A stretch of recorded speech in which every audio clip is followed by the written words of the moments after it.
Welcome back to Godzilla, the game that nobody liked, but I thought was a good effort. Good effort, that just sounds condescending now that I think about it, like, good effort. A for effort. Actually, this is kind of like one of those A for effort, like, scenarios, like, where the end product wasn't as good as it could have been, but the fact that they took so much time and effort, like, we haven't seen too many of the cutscenes yet, but, like, they're like, modeled right after scenes from the Godzilla movies. So the guys who made this were clearly Godzilla fans who wanted to create like an authentic Godzilla experience. Turns out being Godzilla isn't as great as everyone thought it would be. Because this is about how it is. Especially when you're this Godzilla. The Heisei Godzilla with the childbearing hips, as Matchmaking Muscles once said. So yeah, I just hugged that pole, and now it's gone forever. Alright, and yeah, every level is pretty much the same. Like, I feel like if there was anything to really criticize, it would be that the gameplay is a little repetitive. Like, in every level, your goal is to either defeat a monster and or destroy the generators, which can get kind of boring after a while. I just destroyed that tank with the wind-up on my tail. Yeah. That's like an actual complaint. Like, the fact that you're slow, like, I don't think is a complaint because you're Godzilla. Like, what would you expect? I mean, Godzilla's not very fast in real life, so, I don't know. I feel like saying that you're too slow for Godzilla is just not a real complaint. And you can't really tell from this gameplay, but the way you control Godzilla, it's like tank controls. You have to turn slowly and then move forwards. You gotta kind of make use of both the bumpers and your control stick to move, which I don't have a huge problem with. I think it does make you feel like a huge lumbering monster, which, if this is going to be an authentic experience, should be the case. I just hugged that thing and it didn't go away, so I was blessed. So yeah, this level's pretty small. I mean, I like this level because it's reminiscent of Monster Island, which is a Godzilla staple. You gotta have Monster Island in there somewhere. Let's just clear a path with our shockwave. Kaboom! Everyone's dead. Kaijo's appeared. Alright, so we're going to see a cutscene now. And this is kind of more evidence that these are Godzilla fans who made this. So this is Space Godzilla.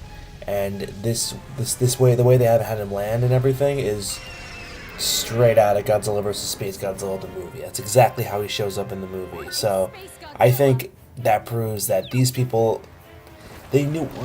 It's kind of clear what they were trying to do. It didn't pan out in all cases, but I do appreciate the effort. The effort to make a Godzilla game made by fans. Because apart from the monsters, the other Godzilla games didn't take a lot from the movies. They kind of just took their own stuff. But I mean, they were still fun.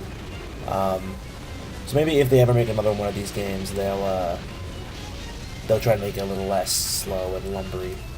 Or just try to make the game a little more interesting, a little more diverse. So there's Space Godzilla. Space Godzilla is... Everyone criticizes his name. I never had that much of a problem with his name. I mean, Space Godzilla... that was really cool. I blasted him from behind cover.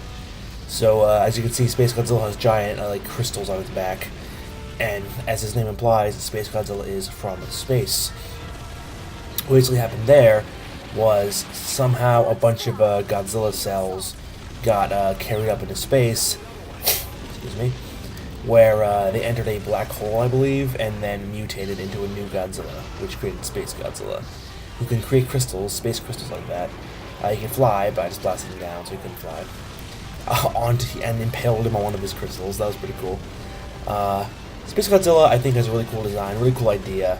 I would have liked to see him in the movie. He was kind of weak. Like, he was cool to start, and then like once the battle happened, he was beaten rather anticlimactically. Like, it was pretty just whatever, basic.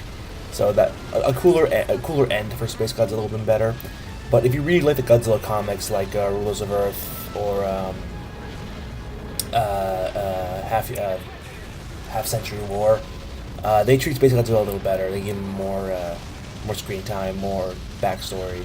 Not only backstory, but like they give him a little bit more. Cause like, oh, I did the grab finally. Yeah, there's just more to Space Godzilla than the movies imply. He just blasted his blast at me, and I'll just finish him off now. Come on.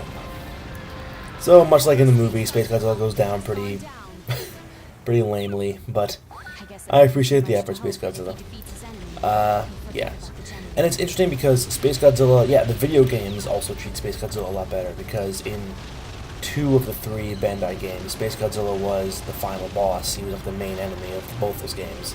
So I guess the Americans in the games just like Space Godzilla more than Japan did, I guess. Which I understand. I mean, like, I don't know, Space Godzilla is kind of a uninspired name. But I appreciate the effort. So I use a shockwave there, and it does not destroy either of the turrets. I believe now I go with I use my breath. It does not destroy it. So I decide, screw that. I'm just gonna go with the tail. And that doesn't work out because these turrets are apparently made of anti-Godzilla metal or something like that. It's giving me bam. That's one down, and then the next. The next is next. Goodbye. See what Godzilla has to put up with on a daily basis. It is not a fun time. Alright, now to destroy this generator. Like every other level, I guess they wanted to keep something consistent in all the levels, but they also add new monsters and new like enemies to fight, so I don't think it's ever really boring. It's just a little redundant at times. I'm not just saying that because I'm a Godzilla fanboy. I'm saying that because I see what they were doing and I appreciate what they were trying to do with this game. And I think they deserve more credit than they're getting from the fans, personally. And all the turrets and all the things are destroyed. Take that, God. Take that, humans. And I'm almost to 80 meters tall. The highest is 100, obviously. It's kind of hard to get to that unless you are just flawless on all of your destruction runs and just destroy everything perfectly. Alright, and here we are in this stage, stage 7, which introduces a new form of combat that a lot of people were not huge fans of. And I would be lying if I didn't think it was a little irritating at times what they do with this. But I appreciate, like, it's another nod to the franchise and, like, elements in the franchise, so I'm glad they had that. Oh yeah, and extra bonus conditions, destroy patrol cars, right. I don't do any of that, because I just ignore it, personally. Oh yeah, and there's a data collection. There is no purpose of that, I already have all the data from this level. Alright, so we are walking, and the G-Force, as they are called, are going to send in something new to battle me, and we destroyed all the buildings. And time to run through these buildings. So when this game launched, in Japan at least, people were looking at it, and they weren't super impressed by it, and weren't any less impressed when it came out, which is unfortunate. I was at G-Fest before the game came out, and people were playing it, and it looked like a lot of fun. And it still is fun. It's just a generator. It's a new Godzilla experience. Alright, so here comes the Super X, which is a battleship from the Heisei Godzilla movie. So this Godzilla and that ship have fought. So as you can see, they're hitting me with lasers. So these ships are a pretty, unless you like know the trick, like these little ship things you have to fight are a pain in the butt sometimes.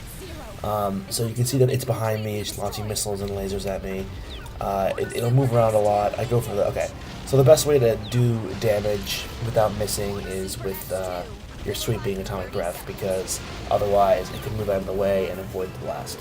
The tail is also useful in combat, but these things move around a lot. They're very like mobile, which makes it annoying at times. Hey, we're sitting ducks here.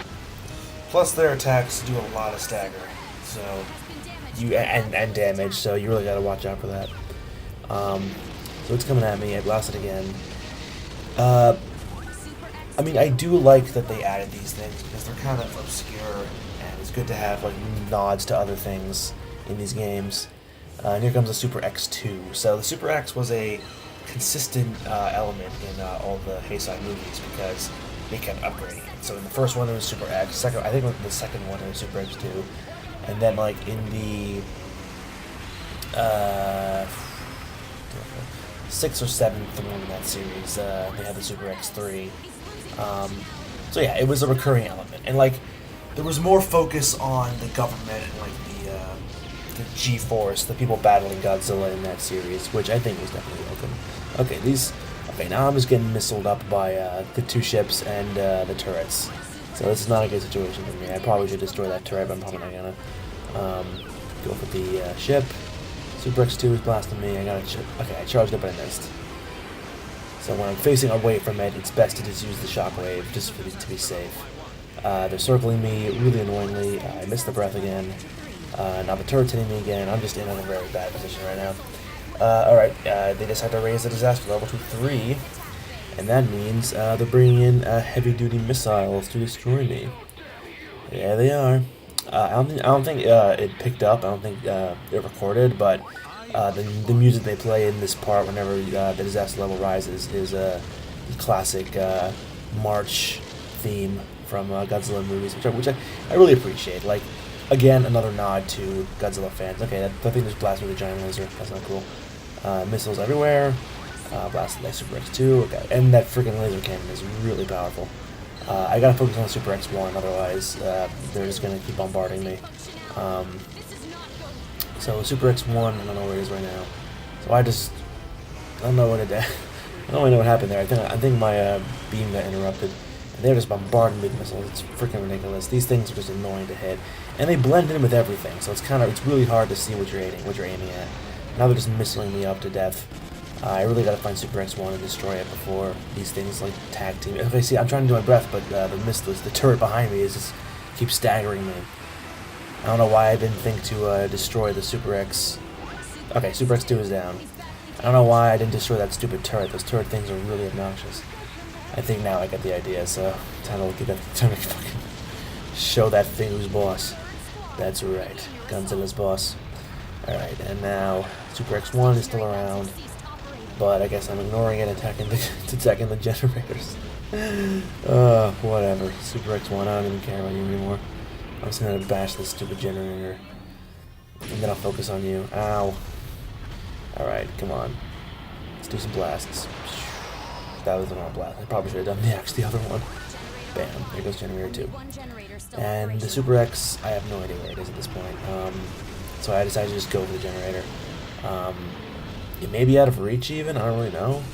And that building had to go for some reason. That's the weird thing about like rewatching stuff I've already recorded, where I'm like, I don't know why I did certain things in that recording. And I'm just getting annoyed at my past self. That's the sounds of my life. Missiles from somewhere. Okay, I don't even know where the Super X1 is anymore. If it's even still here, I don't even know. I'm pretty sure I didn't destroy it yet. I'm pretty sure the Super X2 went down first. But I could be wrong. Maybe I just destroyed the Super X and just missed it. I wouldn't be surprised. No, that was definitely missiles from the Super X. It's definitely behind me, out of bounds, where I can't hit it. Goodbye. Oh, wait, okay. So, that was the end. Okay, so I guess I destroyed the Super X? I guess I just missed it. That's odd.